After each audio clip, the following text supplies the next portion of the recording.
तीर्थ यात्राएं हमेशा से ही सनातन धर्म का अटूट हिस्सा रही हैं। अमरनाथ यात्रा भी उन्हीं में से एक है। अमरनाथ हिंदुओं का प्रमुख तीर्थ स्थल है।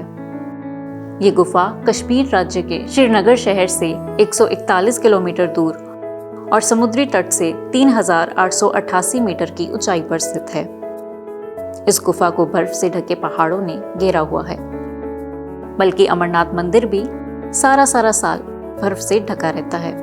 बस गर्मियों में थोड़ा समय ये बर्फ पिघलती है और इसे दर्शनों के लिए खोल दिया जाता है। यात्रा का समय मई से शुरू होकर अगस्त में खत्म हो जाता है।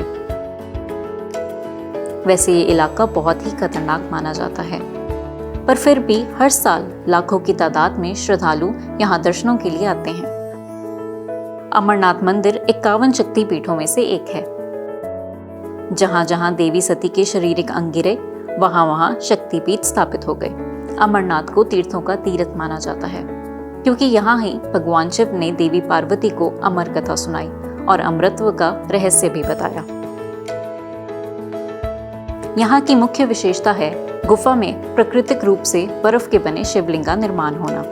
कुदरती तरीके से बने होने के कारण इसे हिमानी शिवलिंग भी कहा जाता है। खास बात यह भी है कि सारी गुफा में कच्ची बर्फ होती है। सिर्फ यह शिवलिंग ठोस बर्फ का बना हुआ होता है। चंद्रमा के घटने और बढ़ने के साथ साथ इसका आकार भी बढ़ता और घटता रहता है।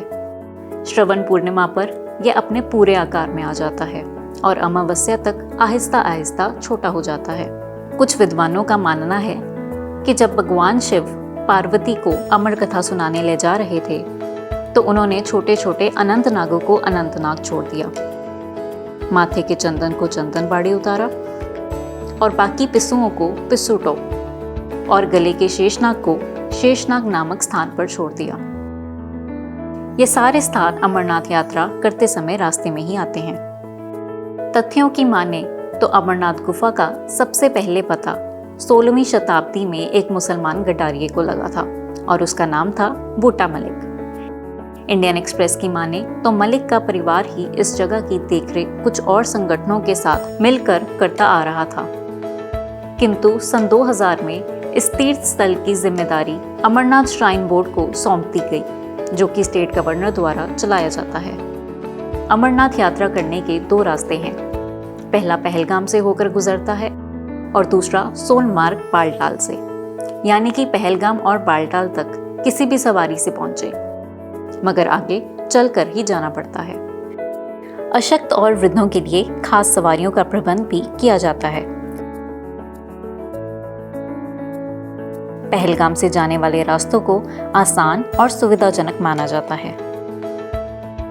बालटाल से अमरनाथ गुफा की दूरी सिर्फ 14 किलोमीटर है, पर इस रास्ते को सुरक्षित नहीं माना जाता। ज्यादातर यात्रियों को पहलगाम वाले रास्ते से यात्रा करने के लिए प्रेरित किया जाता है, मगर कई रोमांच का शौक रखने वाले बालटाल वाले रास्ते से भी यात्रा करते हैं। और अगर रास्ते में कोई दुर्घटना हुई तो सरकार जिम्मेवारी नहीं लेती है। पहलगाम जम्मू से 315 किलोमीटर की दूरी पर है और यहाँ की खूबसूरती का कोई जवाब नहीं। पहलगाम जाने के लिए जम्मू कश्मीर के पर्यटन केंद्रों से बस सुविधा भी उपलब्ध है। तीर्थ यात्रियों की पैदल यात्रा यहीं से शुरू होती है। गैर सरकारी संस्थाएं यहाँ लंगर की व्यवस्था भी करती हैं। अमरनाथ की यात्रा केवल कुदरती कारणों के कारण ही खतरनाक नहीं है। यहाँ बाहरी आतंकी खतरे भी मंडराते ही रहते हैं। अब तक यह पवित्र स्थल कई अनहोनियां झेल चुका है।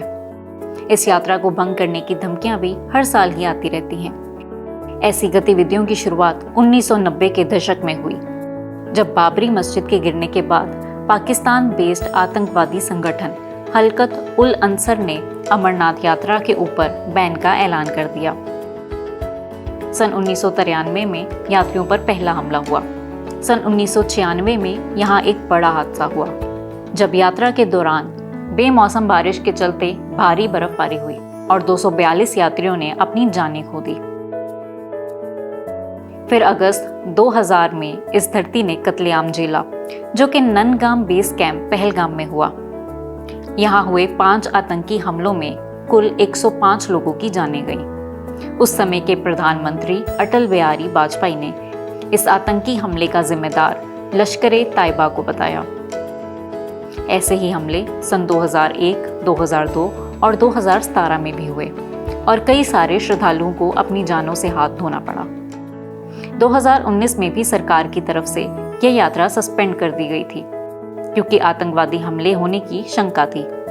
कई लोग इसका कारण यह भी मानते हैं कि उस समय सरकार जम्मू कश्मीर का स्पेशल स्टेटस रद्द करने वाली थी। वैसे सरकार की तरफ से यात्रा के समय सुरक्षा बहुत सख्त होती है और हैवी आर्म्ड फोर्सेस और पुलिस को यात्रियों की सुरक्षा के लिए तैनात भी कर दिया जाता है।